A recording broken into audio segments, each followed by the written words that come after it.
François Moreux, bonjour. Bienvenue sur ce plateau. Vous êtes délégué national développement durable et RSE chez la CFE-CGC. Alors, qu'est-ce que c'est en quelques mots? Alors, la Confédération française de l'encadrement CGC regroupe des adhérents qui sont essentiellement des cadres et des agents de maîtrise, plus des techniciens. Nous sommes un syndicat sectoriel, un syndicat qui représente une grande partie des personnels des entreprises, mais pas le premier collège, comme on dit, qui est le collège des ouvriers. Voilà. Mais nous sommes impliqués largement dans toutes les stratégies de responsabilité sociétale des entreprises, et donc nous servons les intérêts de tous les salariés, quels qu'ils soient. Alors, est-ce que vous pouvez nous parler de votre rôle sur les plateformes nationales de RSE? Ah, tout à fait, oui. J'ai le bonheur, si je puis dire, d'être membre du bureau de la plateforme nationale RSE, qui dépend de France Stratégie, une organisation qui elle-même est reliée donc, directement au Premier ministre. Au sens de cette mission, nous sommes là pour essayer d'établir une feuille de route pour les travaux de la plateforme nationale RSE et derrière donc de donner des axes de développement pour des documents et des études qui seront faites.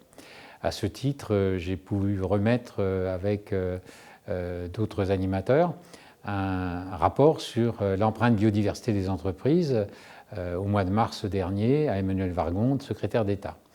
Et nous avons à l'heure actuelle un autre travail qui a pour objet les labels RSE d'entreprise, qui lui devra être validé au mois de ce mois-ci, à la fin de ce mois-ci, et qui sera donc publié dans le courant du mois de mars, si tout va bien, en fonction des événements, j'allais dire, de la pandémie.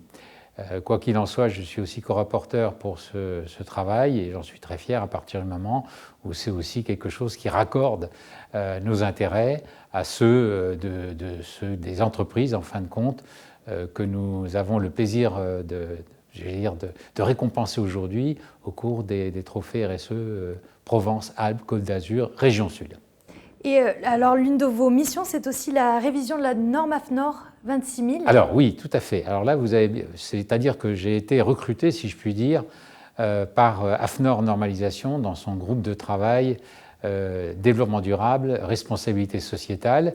Et nous avons plusieurs chantiers en cours, plusieurs groupes de travail dans lesquels je me suis inscrit avec les sociétés à mission et puis bien sûr la prévision de la mise à jour de l'ISO 26000, cette norme internationale, et pour lequel l'AFNOR est candidate pour servir, j'allais dire, de comité technique pour cette révision internationale.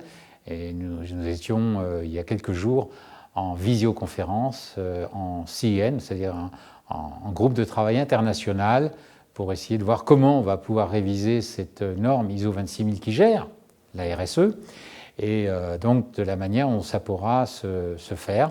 Je pense que l'AFNOR, qui représente la France au sein de cette organisation internationale, a ses chances effectivement de voir être là le leader de cette opération. Et donc ça pourra servir, bien sûr, ce qui est important pour nous, c'est d'inscrire en fin de compte le Lab RSE, dont aujourd'hui on parle, effectivement à travers cette remise des trophées, comme une plateforme, j'allais dire régionale, qui soit reconnue par la plateforme nationale RSE et aussi qui puisse être incluse dans les travaux de l'AFNOR pour la révision de l'ISO 26000 à partir du moment où tous les candidatures pour les trophées de PACA ont été, j'allais dire, suivies par un AFNOR certification qui a épluché les demandes de candidature. Tout à fait. Et le jury a pris en compte effectivement tous les éléments qui provenaient de cette analyse qui a été faite par AFNOR certification. C'est un référentiel et ce référentiel, je pense qu'on peut en être très fier.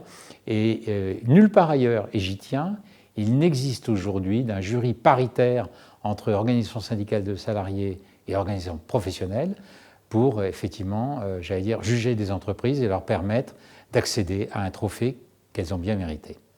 On vous remercie en tout cas de votre présence ici à ces trophées RSE 2020. Merci. Je vous remercie.